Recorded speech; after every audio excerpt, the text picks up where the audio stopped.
Bom dia, gente. Bom dia. Vamos ver vocês de novo aqui. Quero agradecer as orações. Algumas pessoas ficaram bem preocupadas comigo ontem. Então, quando chegou de noite, eu fui medir minha pressão. Não, de verdade. Aí estava 13/7, batimento cardíaco 54. Então significa que foi só naquele momento mesmo. Ai, ai. Como é que vocês estão? Estão absorvendo bem os estudos? Desde o começo, antes do retiro, todos nós estávamos orando, e eu, lógico, estava orando por tudo aquilo que ia acontecer aqui, mas com uma certa preocupação em relação ao dia de hoje. Por quê? Porque o dia de hoje nós temos uma parte da igreja aqui, alguns estão trabalhando. E aí eu fico na dúvida, o que eu faço agora? Eu sei que está sendo gravado, né? Mas aquelas pessoas não estão aqui. Então vou em frente, depois eles assistem, e até agora não sei direito o que vai acontecer. Nós não terminamos o assunto de ontem, então nós vamos retomar a partir do assunto de ontem. Estamos falando sobre o arrebatamento da igreja. Vamos fazer uma revisão rápida. E a minha ideia seria, depois que nós terminarmos isso aqui, termos um tempo para tirar dúvidas daquilo que já foi falado. Então, se você tem dúvidas, se você tem perguntas, aí eu vou precisar da ajuda do Maurício. Seria do Rômulo também, mas ele também está trabalhando, então ele não vai poder nos ajudar agora, ok? E eu creio que isso vai ser bom para nós e também as pessoas que não estão aqui. Fica mais fácil eles assistirem o que vai ser falado agora e as perguntas vão ser gravadas e elas podem ouvir. Eu creio que a gente vai dessa forma, se vocês concordarem. Está tudo bem assim? Ok. Nós vamos orar ao nosso Deus. Obrigado, Senhor. Mais uma vez queremos reconhecer que na tua soberania, no teu controle absoluto daquilo que está acontecendo no mundo e daquilo que está acontecendo com cada indivíduo e daquilo que está acontecendo conosco, foi o Senhor que nos trouxe aqui. Foi o Senhor que preparou esse lugar para nós. Porque o Senhor quer falar conosco através da tua palavra. Sou falho, para poder falar da tua palavra eu preciso da ação sobrenatural do teu Santo Espírito. Clamo pelo teu auxílio, Senhor. Não permita que nenhum de nós aqui ensine algo que não venha da tua palavra, que não venha da verdade absoluta da tua palavra, conforme a tua interpretação, Senhor. Queremos glorificar o teu nome através da nossa vida. Para que possamos te glorificar, nós precisamos entender a tua perfeita vontade para nós. E nós precisamos acreditar, ó Pai querido, que tudo aquilo que o Senhor diz para nós, até aquilo que muitas vezes não faz sentido para nós, porque a nossa mente é extremamente limitada, mas ainda assim visa o nosso bem, visa a revelação da tua bondade, da tua justiça para conosco, Pai. Ajuda-nos a confiar cada vez mais nas tuas instruções, para que possamos segui-las, para que possamos ser filhos que colocam um sorriso no teu rosto, e para que possamos desfrutar, ó Pai querido, das tuas promessas, ó Pai querido, boas, promessas positivas, promessas de bênçãos. Ilumina a nossa mente, nos mantenha atento, é a nossa oração em nome de Jesus. Quero lembrar também, ó Pai querido, de pessoas do nosso país que estão sofrendo. Ontem mais uma amostra grátis, ó Pai querido, do que pode acontecer com a humanidade, ó Pai, por causa dos efeitos do pecado. Quando o Senhor criou o Éden, o Senhor não criou o Éden para que acontecesse aquilo que está acontecendo no litoral norte do nosso Brasil, ó Pai. Pessoas morrendo, pessoas perdendo os seus bens, ó Pai, mas isso nos lembra que o homem decidiu te desobedecer, decidiu não confiar na sua instrução. E tem dias piores pela frente, segundo a tua palavra. Pedimos que o Senhor, na sua infinita bondade e misericórdia, cuide dessas pessoas, console essas pessoas, e ao mesmo tempo, ó Pai, que nós possamos nos agarrar no Senhor, que possamos, ó Pai querido, crer que tudo está debaixo do Teu controle, e que ainda o Senhor faz distinção entre os Teus filhos e aqueles que ainda não são. Queremos lembrar da Cacá, ó Pai querido, que está com pneumonia. Estamos tranquilos porque sabemos que nada vai escapar do Teu controle e da Tua promessa que tudo realmente coopera para o bem, tudo coopera, Pai, para aumentar a nossa dependência do Senhor e experimentar a Tua graça, ó Pai, e que isso possa estar acontecendo agora na vida da Cacá, da família, ó Pai querido, das crianças, ó Pai, e que nós possamos ouvir boas notícias em breve. É a nossa oração em nome de Jesus. Amém. Amém. Eu vou voltar um pouco os slides rapidinho, só para recordar. Então nós estamos falando sobre... Consegue colocar aí lá no primeiro, por favor? Nós estamos falando sobre o arrebatamento da igreja. Ok? O que é o arrebatamento da igreja? É a igreja ser tirada aqui do planeta Terra quando Deus vai lidar com todas as pessoas que o rejeitaram até então. Tanto judeus como os gentios, como as nações. A Bíblia diz que por causa da rejeição do amor e da misericórdia de Deus, Deus agora precisa punir o pecado. Qual é o pecado? Ignorar Deus. Esse é o pecado da humanidade. Vamos lembrar, Adão e Eva, tudo começa lá e isso se repete dia a dia. Deus criou o homem, criou a mulher, colocou no melhor lugar do mundo, deu para eles uma instrução.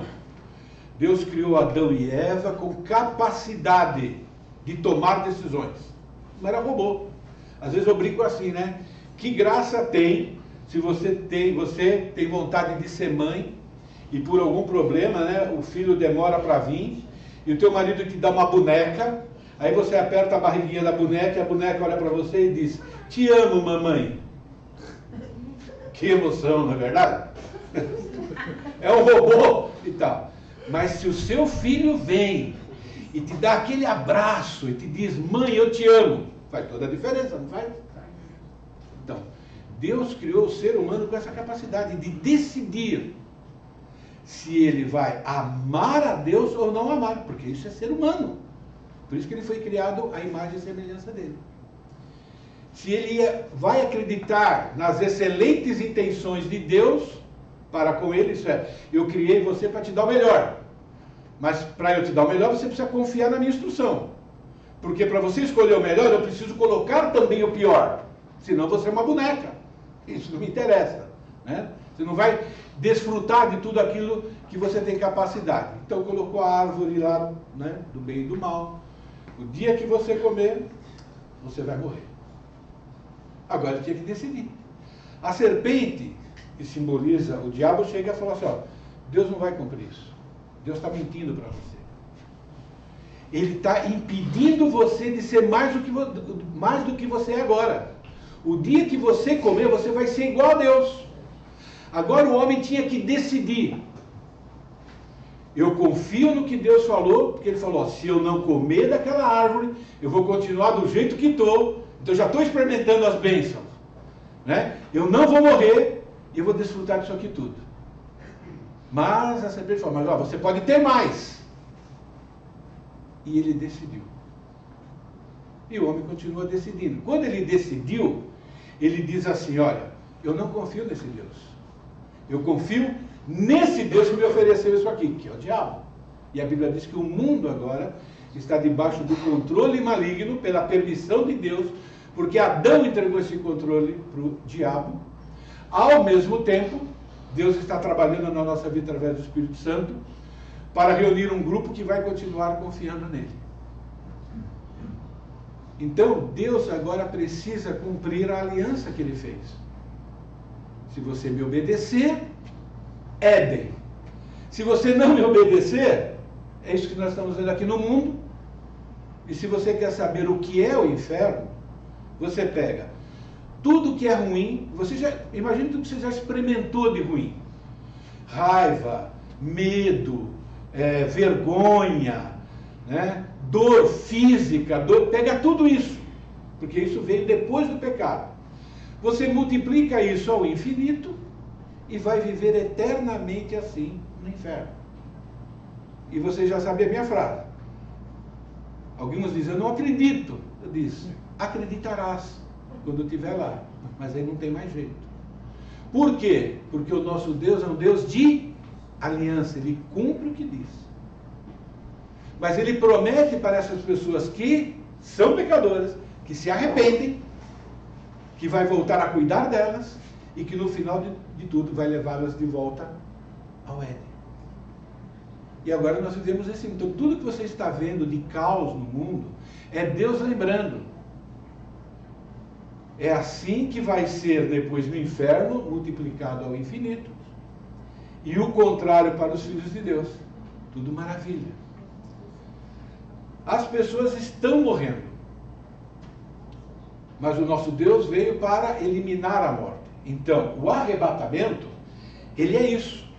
Ele é a ressurreição. É Deus resgatando o homem do pecado que ele cometeu. Então, está destinado ao planeta Terra um período chamado Grande Tribulação, terrível, porque as pessoas ofenderam Deus, viraram as costas para Deus, e Deus precisa tratá-los dessa maneira. Então a igreja vai ser tirada daqui. Então quando a gente fala de arrebatamento, nós estamos falando de duas situações. Nós estamos falando de ressurreição de pessoas que amam Jesus e já morreram. E ressurreição significa o seguinte, eles vão ter um novo corpo, e depois a gente vai falar mais sobre esse corpo. E estamos falando de glorificação para os cristãos que estiverem vivos naquele momento. Eles não vão precisar ressuscitar porque estão vivos, mas esse corpo ainda é um corpo corruptível, é um corpo que fica doente, é um corpo que ainda tem vontade de pecar. Eu tenho vontade de pecar, viu, gente? Eu tenho que ficar lutando para não pecar. Né? O fato de eu ser um salvo em Cristo ainda tem esse corpo, que tem esse desejo lá dentro. Né? E um dia esse corpo, ele não vai mais morrer, não vai ter mais vontade de pecar. Então isso é glorificação. E é isso que nós estamos falando. Nós já falamos um pouquinho quando isso vai acontecer, mas a ênfase é, Deus tem um grupo de pessoas que ele vai ressuscitar, ou vai dar um corpo novo, para tirá-los daqui deste mundo, no período mais terrível do planeta Terra. Depois desse período só tem um lugar pior do que a grande tribulação, o inferno, e lá é eterno. Então, tudo que a gente já viu acontecendo no mundo até hoje, pela história, é a amostra grátis, literalmente, do que vai acontecer num período de 7 anos aqui no planeta Terra, descrito claramente no livro de Apocalipse. E nós vamos chegar lá em algum momento, ok? Então é sobre isso que nós estamos estudando. Então tem várias citações, ok? Jesus avisou os seus discípulos que ele ia morrer, avisou que ele ia ressuscitar, avisou que ele ia ser assunto aos céus e deixou o aviso final. Eu vou voltar e vou vir buscar vocês. Esse texto diz isso. Quando eu for e vos preparar lugar, eu voltarei e vos receberei para mim mesmo, para onde eu estou, estejais vós também. É uma promessa, não é? E ele vai cumprir essa promessa porque ele é um Deus de promessas, ele é um Deus fiel. Temos outros textos também, ok? Nós já estudamos ontem. E eu quero falar um pouquinho mais, muito importante, sobre essa questão dessa ressurreição. Esse texto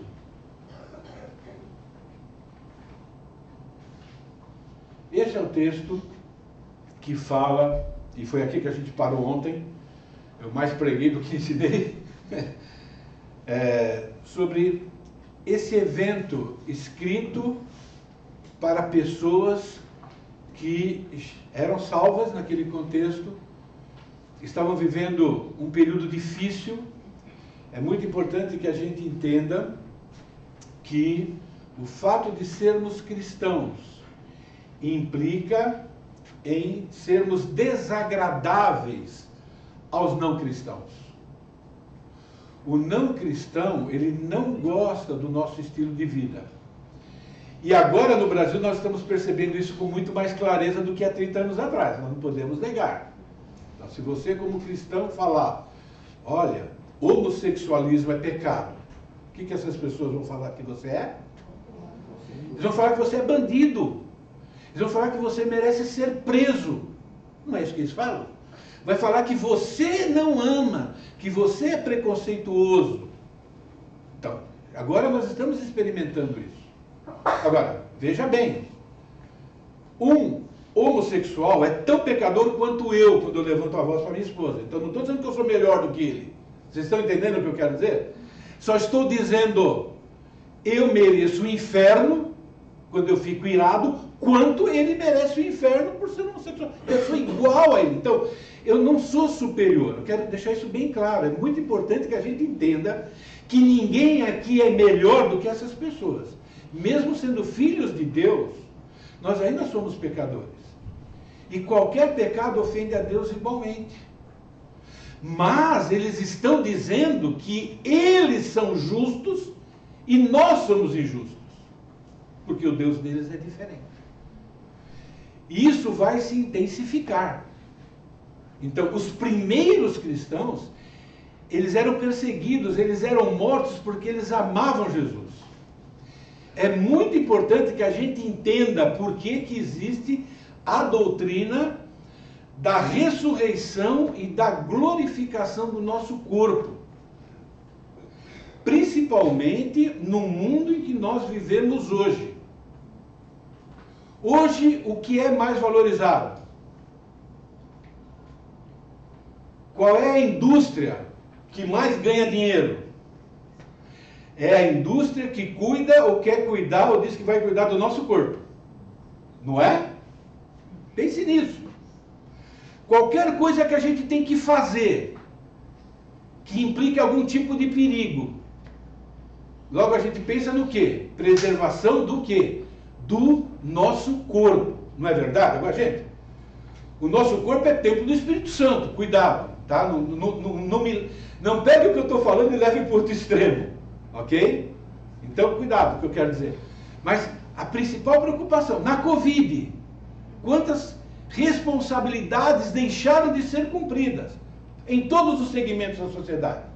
Com medo do quê? Eu vou morrer. Eu vou ficar doente. Preocupação com o corpo.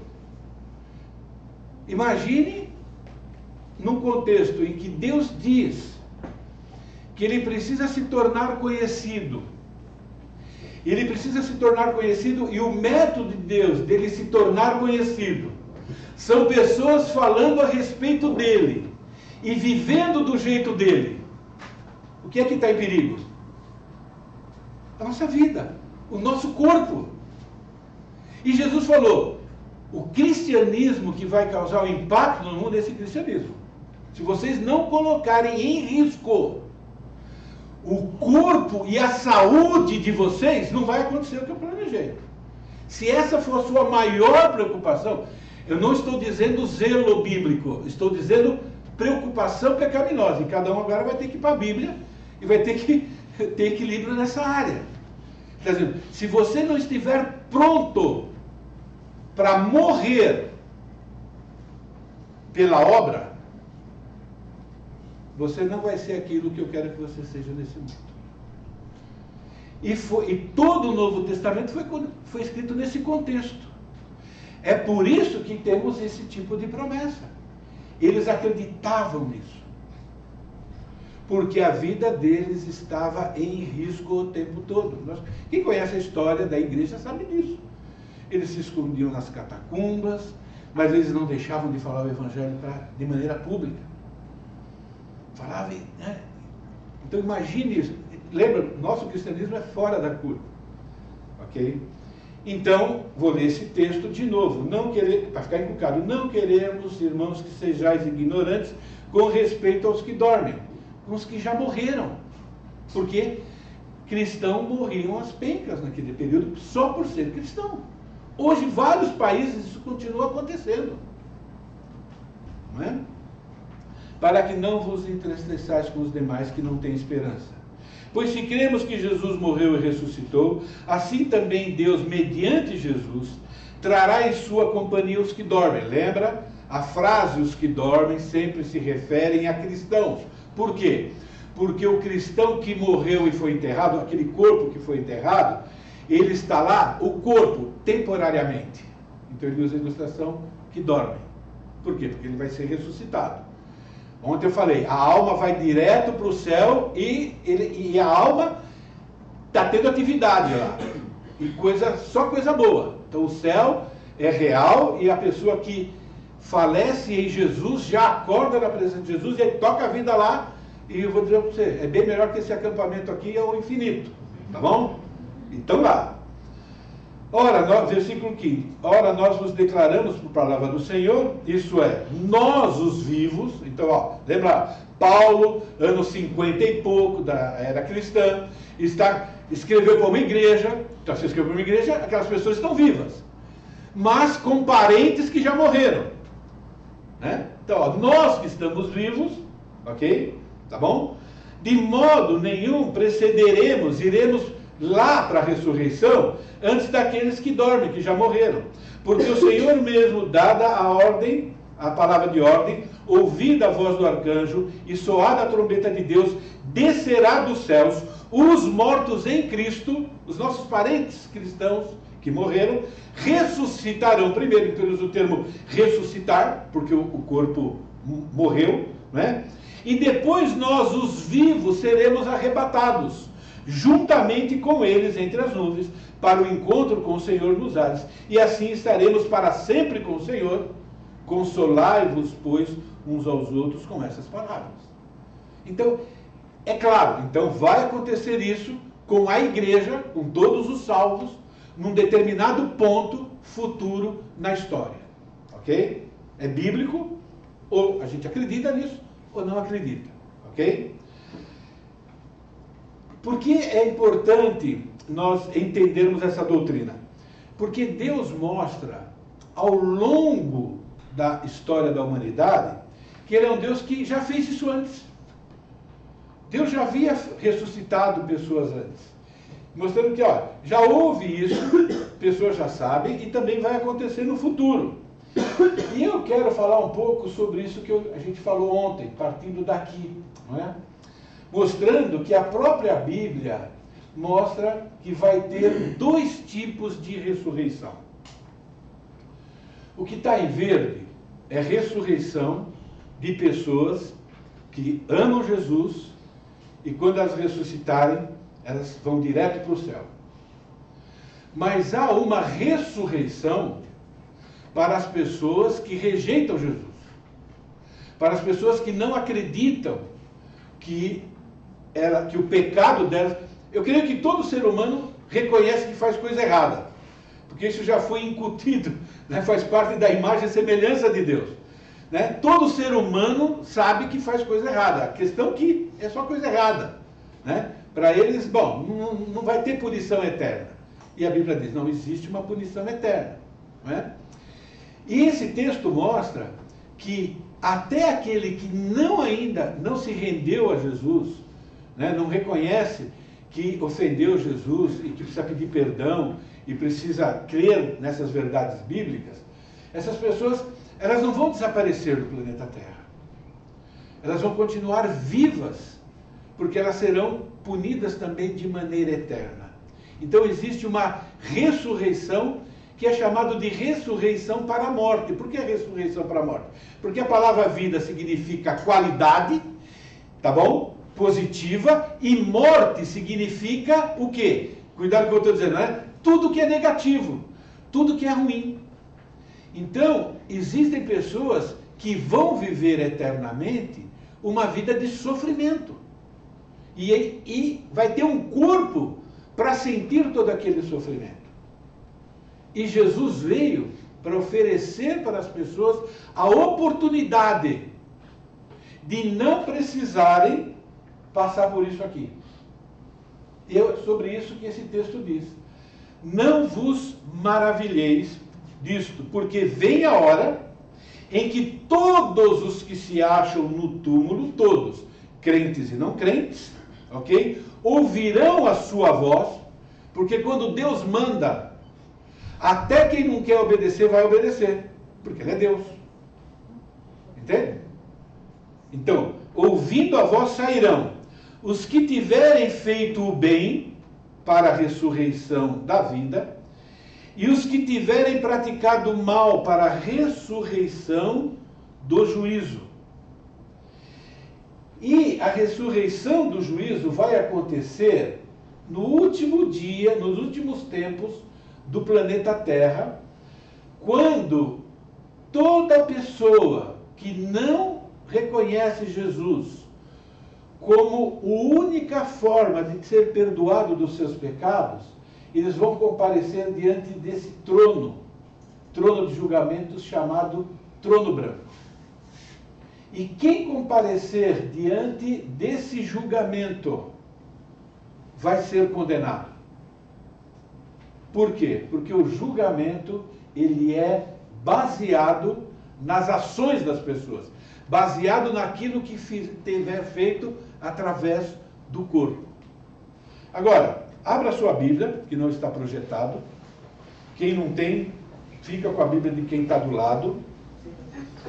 João 5, 24 é o único texto que eu quero lembrá-los nesse momento.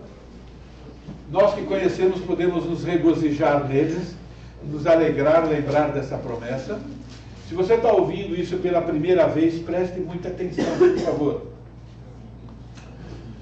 Jesus, eu vou dar um resumo aqui, né? Senão eu vou ficar o dia inteiro só nesse capítulo. Então Jesus aqui, ele está ensinando para as pessoas quem ele é. Jesus, ele viveu aqui neste mundo provando que ele era Deus encarnado. Não teve um doente que procurou Jesus e não foi curado. Por quê? Porque no Antigo Testamento já haviam anunciado que quando o Salvador, o Filho de Deus, viesse ao mundo fisicamente, para saber que ele era de verdade o Filho de Deus, o Messias, para perdoar pecados, ele tinha que provar isso através de ações. E as ações eram cura, expulsar demônios, coisas sobrenaturais. Isso estava acontecendo. Tanto que quando você estuda sobre a vida de Jesus, você vai ver, ele começa o ministério, depois de um certo tempo, né, ele é reconhecido, ele se torna famoso, né? E no fim do ministério, por causa dos planos de Deus e por causa dos falsos líderes religiosos, o povo é enganado, ou se deixa enganar, na verdade, né? E eles rejeitam Jesus. Mas Jesus aqui está provando quem ele é, está ensinando. E deu essa mensagem: eu sou a solução para os pecados de vocês. Quem acreditar em mim, mesmo com esse monte de pecado que vocês têm, vocês vão ser perdoados e vão passar a eternidade comigo. E aí ele está terminando a sua mensagem, ele diz: em verdade vos digo. É uma forma de falar, o que eu estou falando para vocês, ó, é a única verdade. João 5, 24. Quem ouve a minha palavra, a palavra ouvir aqui não é simplesmente, né? A ideia é, estou prestando atenção e agora eu criei, eu aceitei. Né? Porque quem tem filho sabe, né? Às vezes você fala alguma coisa para o filho, aí o filho vai lá e faz. Então você está falando para o filho, ele está ouvindo, mas entra por ouvido, sai pelo outro, ele vai lá e faz do jeito dele. Então, o ouve aqui é quem ouve, quem está prestando atenção e crê. Isso é, eu deposito toda a minha confiança nisso. Houve uma época que a minha confiança estava em rituais religiosos. Eu não nasci evangélico, né? Eu nasci católico. Então eu tinha que ser batizado, e fui. Eu tinha que fazer a primeira comunhão, eu fiz. Eu fui crismado, eu tinha que tomar, né, aquele, né, porque, né, e uns andam com escapa. Tem uma série de rituais, por quê? Porque se eu morrer com essas coisas, existe a possibilidade, né, de eu não ir para o purgatório e ir para o céu. E se eu for para o purgatório, aí tem um monte de... Então é baseado no quê? Em rituais. A Bíblia diz, não. Quem ouve a minha palavra acredita. Olha, eu vim aqui para oferecer a salvação para vocês de graça. Eu vou morrer no lugar de vocês. Quer acreditar? Acredita, não quer, não acredita. Mas essa é a verdade. Né? E crê naquele que me enviou. Isso é, crê na promessa feita lá em Gênesis 3, no Antigo Testamento todo. Isso é, isso aqui é coisa de Deus. Deus falou que o Filho dele viria ao mundo. Ele ia ser tentado em todas as coisas. Ele não vai cometer nenhum pecado, porque se ele cometer pecado, ele tem que morrer pelo pecado dele. Mas se ele não cometer nenhum pecado, ele pode ser o meu substituto. Ele foi desse jeito. Então quem crê tem a vida eterna. Língua portuguesa. Tem, é presente, passado, futuro. Ok. Gente, eu vou para o céu quando eu morrer.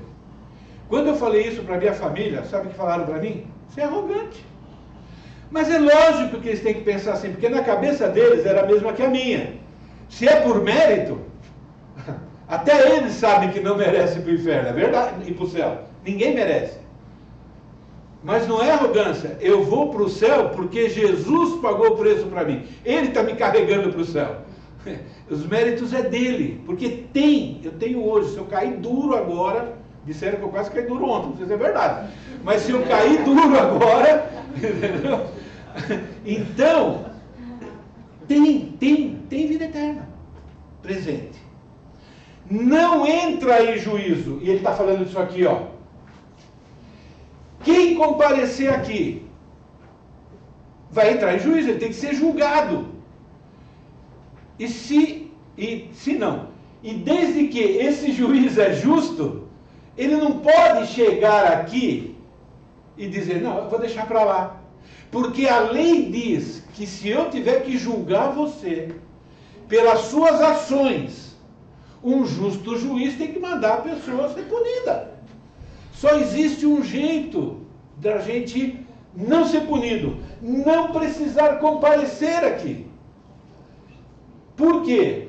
Porque Jesus compareceu num julgamento anterior, lá na cruz, no meu lugar. Então, Jesus foi julgado no meu lugar, não é que Deus deixou para lá. Só que, na mente e no plano de Deus, um inocente pode pagar o preço de vários culpados. Do mesmo jeito que o pecado de Adão condenou todo mundo, Deus agora mostra a sua misericórdia e a sua justiça. Então, mas a justiça de um também vai salvar aqueles que acreditam. Então, é muito importante que a gente entenda que todo ser humano ele vai ressuscitar. Nem todos precisam comparecer aqui nesse trono. E você precisa saber que tipo de pessoa você é. Porque isso é real. A igreja vai ser arrebatada. Haverá ressurreição. Isso é muito importante. Partindo daí, é muito importante que a gente entenda que existe uma ordem cronológica, que a gente já passou, que está em 1 Coríntios capítulo 15, que fala sobre essa questão da ressurreição dos mortos que confiam no Senhor Jesus Cristo. É muito interessante, né? Como é fácil, até a própria igreja, até os próprios filhos de Deus, serem enganados com falsas doutrinas. Essa carta de 1 Coríntios, ela foi escrita provavelmente no ano 55 depois de Cristo. Cristo morreu mais ou menos no ano... Tem uma diferença aí, mas vamos ficar com a data clássica. ano 33, depois de uns 22, 23 anos, o Evangelho se espalhou e essa carta foi escrita. Por quê? Porque dentro da igreja, bom, primeiro, fora da igreja, isso sempre existiu, né? Houve a teoria de que Jesus não ressuscitou. Até hoje discute-se isso. Mas as pessoas ouviram a mensagem e acreditaram nessa verdade dentro da igreja. E dentro da igreja começou a aparecer algumas pessoas dizendo que Cristo não tinha ressuscitado. E 1 Coríntios 15 foi escrito para provar que a ressurreição é fundamental na crença da nossa salvação. E aí, vou ler a partir do versículo 20. Mas, de fato, Cristo ressuscitou dentre os mortos, sendo ele as primícias dos que dormem. Essa palavra primícia é uma palavra usada muito no Antigo Testamento, que é a primeira colheita. Então, Jesus Cristo foi o primeiro que morreu, foi enterrado e ressuscitou já com o corpo glorificado. Aqueles que estão morrendo hoje, a alma deles vai para o céu, mas o corpo continua ali. Um dia isso vai ser juntado, que é no arrebatamento. Mas Jesus é o primeiro. E ele é o primeiro do quê? Quando você faz a colheita, começa assim, né? Começa a amadurecer, então você pega aquilo que amadureceu e tem ainda a colheita que está verde e que vai amadurecer depois que você vai colher. Falando de nós aqui, né? Depois vem aqueles que vão atrás de Jesus, que estão amadurecendo, vamos assim dizer. E aí ele explica aquilo que eu falei para vocês. Visto que a morte veio por um homem. Como é que a morte entrou na humanidade? Adão era nosso representante, né? Veio por um homem. Também por um homem veio a ressurreição dos mortos. Olha como Deus é perfeito. Isso é, Jesus. Não é? Porque assim como em Adão todos morreram, também todos serão vivificados em Cristo. Cada um, porém, na sua própria ordem. Então existe uma ordem para essa ressurreição. Cristo e as primícias, isso é, Cristo e aqueles que já morreram. E os que são de Cristo, são aqueles que estão ouvindo e estão vivos na sua vinda.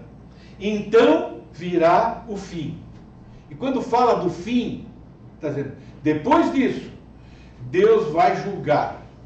Depois disso começa o fim de uma era, na qual Deus vai precisar tratar com aqueles que o rejeitaram.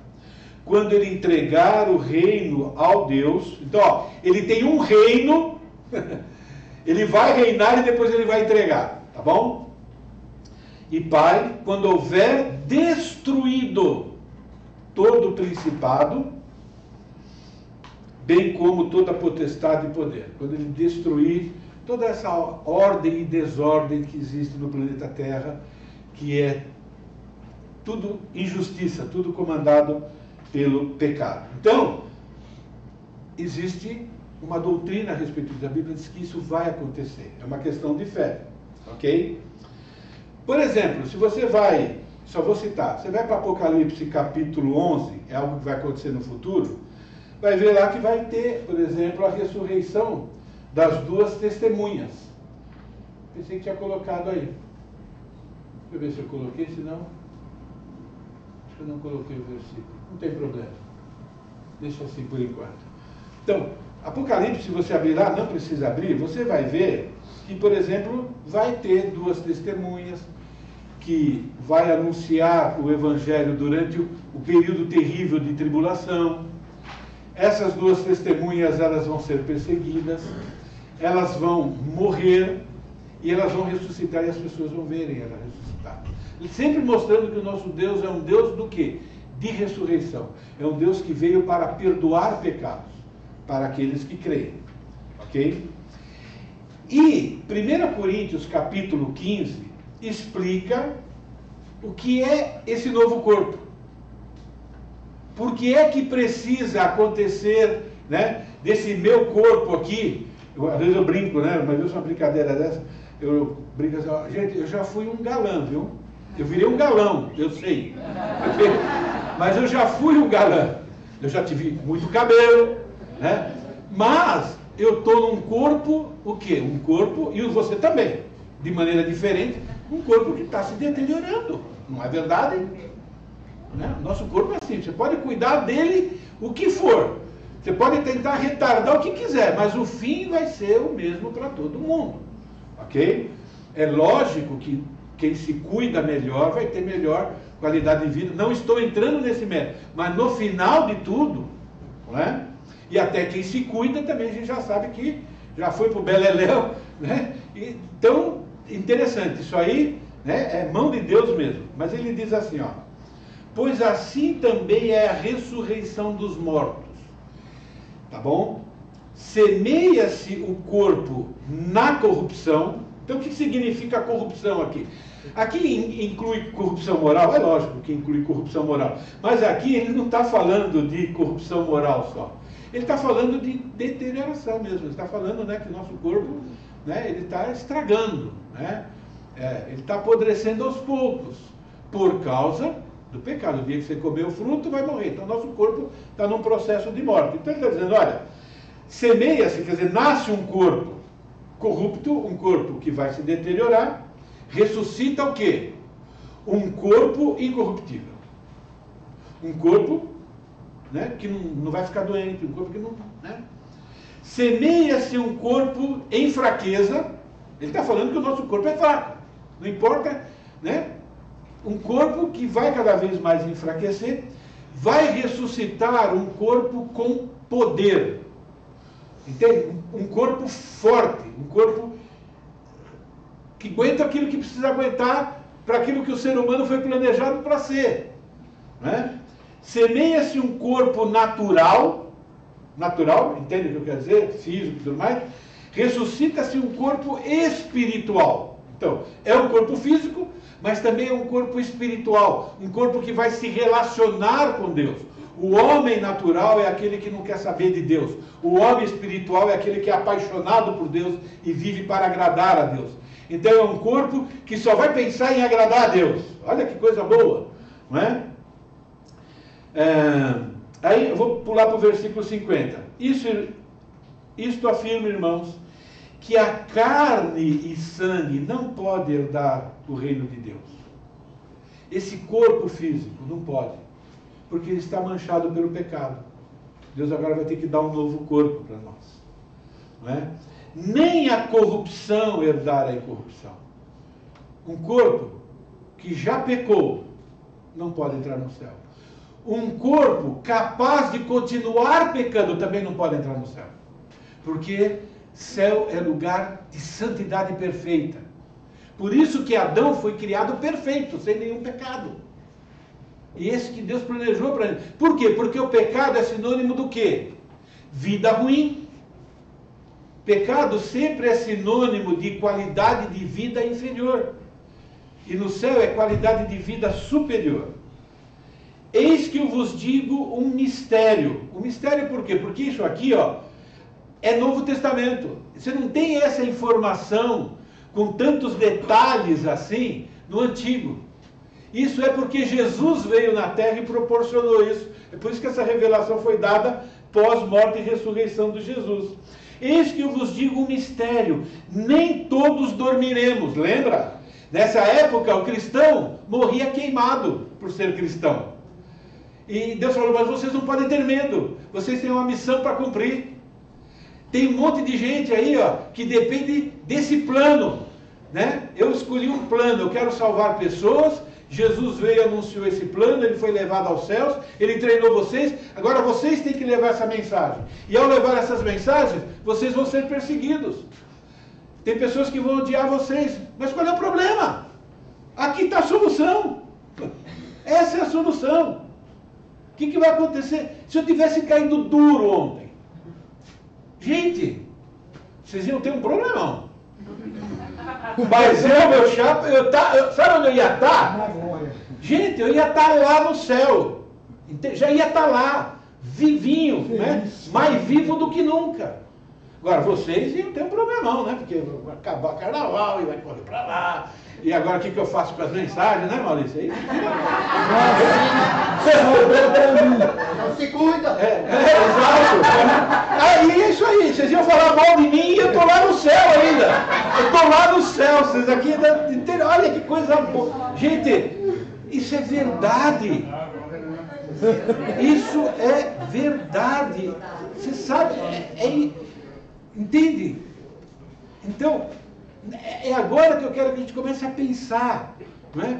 Existe um equilíbrio para a gente se preocupar com o nosso corpo. A questão é, eu sou equilibrado. Agora, gente, eu não sou equilibrado, eu pego nessa área do lado negativo, tá bom? Mas eu estou pregando a verdade bíblica, né? Nós precisamos ter esse equilíbrio, porque senão, quando chegar no tribunal de Cristo, a gente não vai estar como Deus gostaria que tivesse. A gente vai falhar com Deus aqui. Mas vamos lá, vamos continuar. Não é? Eis que eu vos digo o mistério, nem todos dormiremos. Eu não quero morrer, gente. Eu prefiro ser arrebatado. De preferência, no próximo milésimo de segundo. Ok. Mas transformados seremos todos. Ele está escrevendo para quem? Ele não está escrevendo para o mundo. Ele está escrevendo para uma igreja de pessoas salvas. Então todo salvo vai ser transformado. Não sei qual é o problema que você tem no corpo. Já está resolvido. Resolvido. Está aqui, ó. Está resolvido. Você só não sabe quando. Mas está resolvido. E tem a promessa. Enquanto não acontecer, Deus está controlando as coisas. Então, depois da morte, o nosso corpo já está resolvido. Antes da morte, está sob o controle dele. O que está acontecendo? A gente está acreditando que o nosso corpo está no controle de outras pessoas. Não está. Não está. Ok? No momento, no abrir e fechar dos olhos, alguém já... Eu tinha que pesquisar. Piscar de olho, quanto tempo tem? Mas isso aqui é literal. Ele está dizendo, num instante... É mais ou menos o seguinte, bobeou, você piscou, epa, já estou aqui no céu vendo Jesus. Essa glória vai ser assim, do nada. De repente, né, você está conversando, né? De repente você está conversando com a sua esposa e você está olhando para a cara de Jesus. Peraí, mas minha esposa ficou, né, diferente. É assim, entende? É assim, né? Num momento, num abrir e fechar dos olhos, ao ressoar da última trombeta, acho que é a trombeta que vai despertar a gente. A trombeta soará, os mortos ressuscitarão incorruptíveis e nós seremos transformados. Você vê Paulo escrevendo, como ele tendo certeza que pode ser a qualquer momento, e nós seremos. Ele não diz, talvez, não, nós seremos. Porque é necessário. Tem que ser assim. Esse corpo corruptível se revista de incorruptibilidade. E que o corpo mortal se revista de imortalidade. E quando esse corpo corruptível... Então veja bem, sempre o vermelho e o verde, né? O ruim e o bom. Né? Então quando esse corpo aqui, ó, corruptível, se revestir de incorruptibilidade, e o que é mortal se revestir de imortalidade, está cumprida a promessa. Qual é a promessa? A morte foi derrotada de uma vez por todas. Gênesis 3 foi eliminado através de Jesus. Então vocês têm um resuminho na apostila de vocês, tá bom? Todo mundo tem apostila. Então, bem simples, né? O corpo, a gente vai ter um corpo incorruptível, em todos os aspectos. Um corpo que nunca mais vai mudar. Perfeitinho. Sem precisar manutenção de academia, de vitamina, de nada. Né? Se alguém quer saber se vamos comer lá, vamos comer sim, porque a Bíblia diz que tem fruto, tem um monte de coisa lá, se é necessário, não importa, Deus tem prazer que a gente tenha prazer. E não vou engordar. Que bênção. Né? Entendeu? Pronto, e não vai perguntar mais nada sobre isso, porque não vai acabar bem. Gula lá não tem pecado. Lá não tem pecado de gula, lá não tem, né? Ok. Hã? Tem polenta, tem tudo lá. Beleza. Né? Rapaz, tu tá judiando de mim agora, né? Ele fala que tem polenta, ele fala que tem osso buco, você tá judiando de mim. Um corpo de glória. em todos os aspectos. Beleza física, beleza mental, beleza emocional, né? Mas é um corpo que só tem um objetivo, né? Alegrar Deus. Porque Deus deu tudo o que ele precisa. É um corpo satisfeito, né? De poder. A gente vai precisar de poder. Nós vamos reinar com Cristo por 1000 anos aqui no planeta Terra, com gente que ainda não tem corpo glorificado, né? Nós vamos ser imortais. Nós vamos ser muito diferente do que nós somos agora. Um corpo espiritual, um corpo imortal. Em Filipenses capítulo 3, versículo 21, que eu vou ler agora, não, vou ler 1 João, é melhor. Um corpo semelhante ao de Cristo depois que ele ressuscitou. Porque esse é o plano de Deus. Cristo, ele é o homem perfeito. Quando ele se fez ser humano, Deus escolheu essa forma para nós, já pensando no Filho dele, que ia se tornar um ser humano por toda a eternidade, sem deixar de ser Deus. E não me pergunta como é que isso acontece, isso é coisa de Deus. Até para entender isso, eu nem quero tentar entender, eu só acredito. E se você acha que, né, eu precisava de uma explicação elaborada, não, eu só acredito porque está na Bíblia, é Deus que falou e o que ele falou está falado. 1 João 3,2, amados, agora, olha, ele está escrevendo para pessoas que são pecadoras, que se arrependeram do seu pecado, continuam pecando porque estão lutando, mas quando pecam eles se arrependem, não fica brincando com o pecado. E ele diz assim, amados, agora somos filhos de Deus. Ninguém nasce filho de Deus. Criatura de Deus todos são. Filho de Deus, uma pessoa só se torna quando ela reconhece quem é Jesus e se rende a Jesus. Agora somos filhos de Deus. E ainda não se manifestou o que haveremos de ser. Você não sabe, ainda não aconteceu aquilo que Deus planejou. Está no processo. Sabemos que quando ele, Jesus, se manifestar, o que é a manifestação? Ele vem, a trombeta toca, a primeira manifestação, ele vem até o meio do caminho, né, nas nuvens, acontece o arrebatamento e a gente se encontra com ele. Aí a gente vai ver Jesus como ele é agora, manifestação.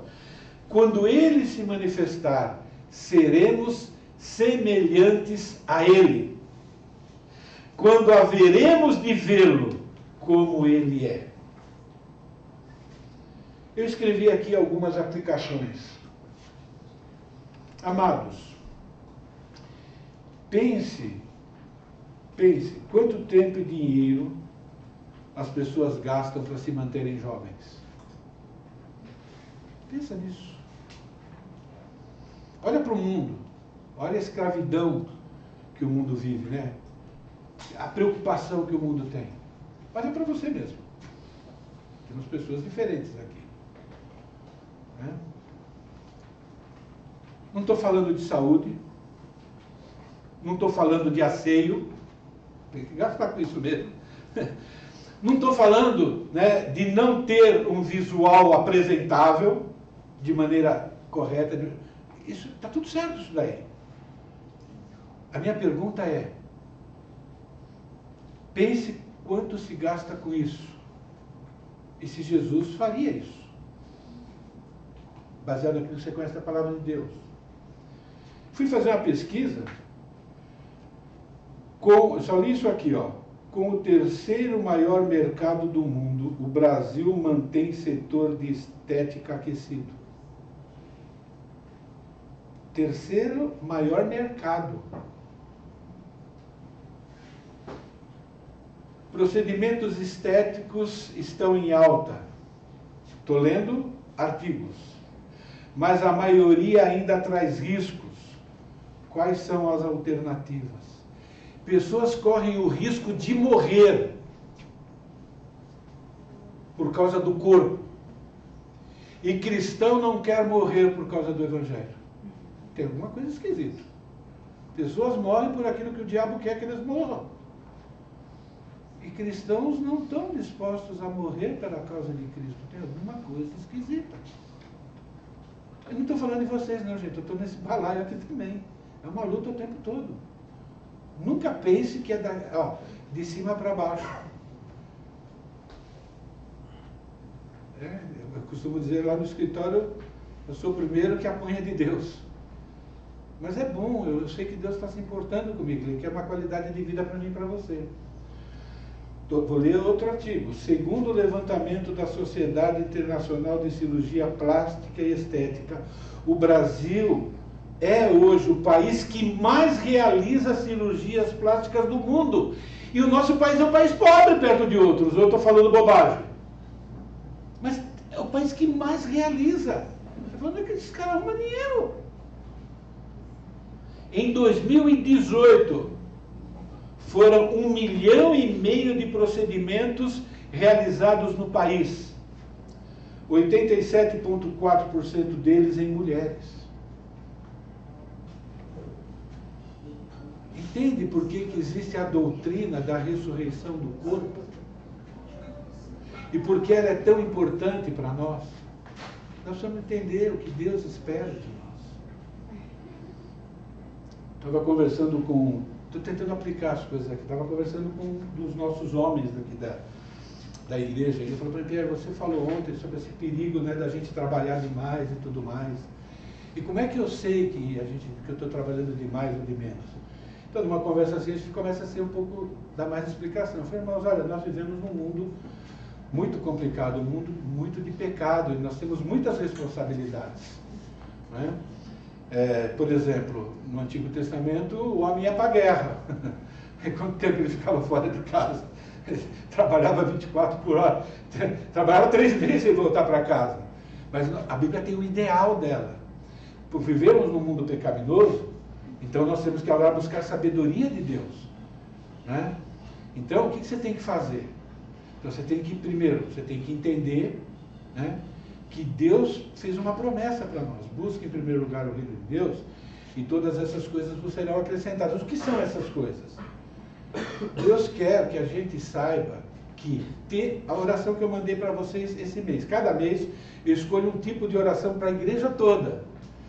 Faz parte da oração que eu estou fazendo para vocês, nós vivermos contentes se a gente tem o quê? Vocês lembram? Se a gente tem o que comer, o que vestir e um teto. Por quê? Porque Deus quer uma vida simples. E às vezes, para ter mais, pronto, você vai pecar. Porque você vai querer ganhar mais dinheiro, porque você quer um pouco mais de luxo. Nós não precisamos de luxo, nós precisamos de um chão para pisar. Não quero pisar num barro.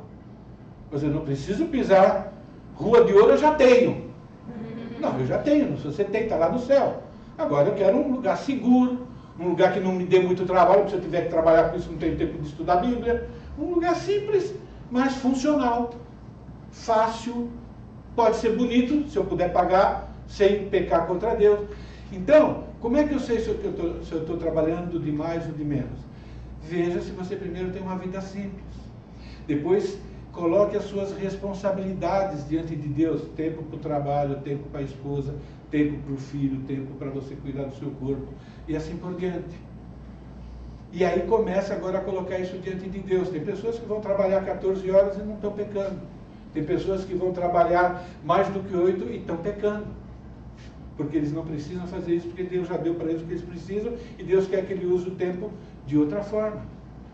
Isso tem a ver com sabedoria e conhecer os princípios bíblicos. E ter prioridades, eu falei para ele. E agora você pode ficar bravo comigo. Eu falei: vou fazer uma pergunta para você. Se você chega em casa, a sua esposa não conseguiu conversar com você sobre o que ela está enfrentando, sobre os filhos e tudo mais, e você foi para a academia, eu sei que o corpo é templo do Espírito Santo, mas qual é a prioridade? O meu corpo está resolvido. Só estou fazendo um exemplo assim. Qual é a prioridade? Às vezes você está num mundo que tem pressão de todo lado, então, né, façam boas escolhas. Se você não tem o seu tempo de fazer o seu devocional diário, então estou imaginando que você não tem tempo, porque tem gente que vai dizer: não, tempo se faz, tá bom, mas se você tem essa desculpa, eu não tenho tempo, e você vai para a sua academia e não fez o devocional diário, o que está acontecendo? Entende? Você está descansando um dia por semana? O que você está fazendo no domingo? Tem gente que, né, quer conseguir as coisas, não importa o quê, né, em vez de obedecer a Deus para recuperar a mente, recuperar o corpo, não. Né, trabalha de domingo, estuda de domingo, deixa de ir no culto de domingo. Mas não tem bênção de Deus. Entendeu? Se conseguir o que conseguir, vai conseguir por esforço próprio, né? Porque descrente consegue por esforço próprio, e desonrando Deus. Então é muito importante a gente entender qual é o plano de Deus que nós temos que fazer, e muitas vezes você vai fazer escolha, e muitas vezes você vai deixar de fazer uma coisa menos importante para fazer outra mais importante. E às vezes você vai pedir perdão para Deus, olha, baseado na minha realidade aqui, tá bom? Eu vou precisar deixar de fazer isso aqui, que também é minha responsabilidade, mas eu tenho uma responsabilidade maior. Biblicamente falando, eu creio que a Bíblia diz que Deus nunca nos coloca numa situação que a gente é obrigado a escolher entre um pecado menor e um maior. Isso não acontece. É que nós somos ainda tão falhos, né, que a gente acha que isso pode acontecer. Eu só estou dando um exemplo. Ok? Então, gente, precisamos entender que existem promessas na qual Deus já prometeu algumas coisas que para a gente não precisar se preocupar com a parte dele. Manter você vivo para fazer a obra dele é papel de Deus, não é papel seu não. Você só tem que saber se Deus quer que você faça aquilo, e você vai e faz. Vamos parar aqui. A gente vai continuar no próximo ponto, mostrando que esse arrebatamento vai ser repentino, tá bom? Acabou o nosso tempo, intervalo.